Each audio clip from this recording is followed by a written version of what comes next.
హైదరాబాద్లోని Madhuranagar police station పరిధిలోని యూసఫ్గూడలో ఓ ఇంట్లో వాషింగ్ మెషిన్ పేలిపోయింది. తొలుత మెషిన్ నుంచి మంటలు వచ్చాయని, కాసేపటికే భారీ శబ్దంతో పేలుడు సంభవించిందని ఆ ఇంట్లో వాళ్ళు చెప్పారు. అదృష్టవశాత్తు ఆ సమయంలో వాషింగ్ మెషిన్ దగ్గరలో ఎవరూ లేకపోవడంతో ప్రమాదం తప్పిందని తెలిపారు. మెషిన్ పేలుడుకు ఆ గదిలోని పలు వస్తువులు దెబ్బతిన్నాయని, వాషింగ్ మెషిన్ మొత్తం తుక్కుతుక్కుగా మారిందని వివరించారు. యూసఫ్గూడ పరిధిలోని కృష్ణానగర్లో సయ్యద్ గౌస్కు 2 ఫ్లోర్ల బిల్డింగ్ ఉంది. సెకండ్ ఫ్లోర్లోని పోర్షన్ను అద్దెకు తీసుకున్న సాంబశివారెడ్డి అనే వ్యక్తి అందులో భార్యతో కలిసి నివసిస్తున్నాడు.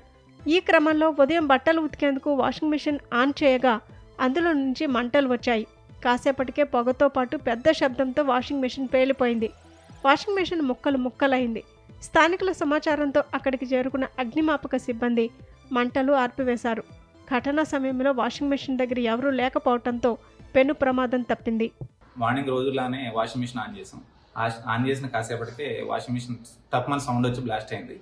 దానివల్ల మొత్తం మంటలు వచ్చేసినాయి. బాగా ఫుల్ ఫాగ్ వచ్చేసి మెయిన్ ఆఫ్ చేసే లోపే ఇదంతా డ్యామేజ్ జరిగిపోయింది. దాని పక్కనే బెడ్రూమ్లో ఉన్న ఫ్రిడ్జ్ కూడా విండోస్ అంతా కాలిపోయేసరికి ఫ్రిడ్జ్ కూడా ఖరాబ్ అయింది. మొత్తం ఆ హీట్ అంతా ఫ్రిడ్జ్ కూడా వ్యాపించింది.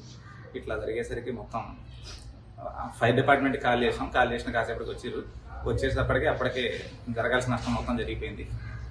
బెడ్రూమ్ హాలు కూడా మంటలు అంటుకుపోయినాయి. ఇట్లా ఇదంతా అయిపోయింది. మొత్తం పైన ఫ్లోరింగ్ అంతా కూడా పొక్కమ్ముకుంది. బాగా ఇబ్బంది అయిపోయిందండి. ఈ ఇన్సిడెంట్ నుంచి కొంచెం మాకు ఏదన్నా అసిస్టెన్స్ ఇస్తారని ఆశిస్తున్నాను. ఇంట్లో నేను మా వైఫ్ ఉండేవాళ్ళం. మా వైఫ్ ఫెస్టివల్ అని చెప్పేసి ఇంటికి పోయింది. ఇవాళ నేను వచ్చిన మార్నింగ్ వచ్చేసి ఆన్ చేసిన కాసేపటికి ఇట్లా జరిగిందండి.